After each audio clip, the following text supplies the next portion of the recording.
Ephesians 6:2, honor your father and mother, which is the first commandment with a promise. Honor, kahit hindi sila honorable. At lalo kung honorable. Itrato nyo ang matatanda sa pamilya nyo kung paano nyo gusto itrato kayo ng mga bata ngayon na sila ang tatanda at kayo magiging hukluban. So paano nila kayo itatrato? What example do you show them? Pero mga anak, whether or not, naging napakabuti ng mga magulang nyo or not, outdo them in doing good. Higitan nyo ang ginawa nila sa inyo. Higitan nyo ng mabuti.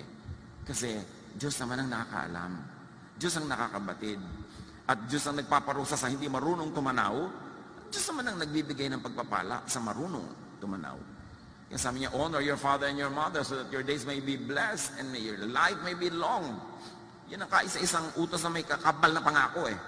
So mahalaga sa Diyos yung issue ng mga anak na nag-aalaga na magulang. People who don't take care of their relatives, and especially their own families, have given up their faith. They are worse than someone who doesn't have faith in the Lord. Sino doong mas masahol pa sa walang pananalig sa Diyos? Yung pinapabayaan ang sariling pamilya.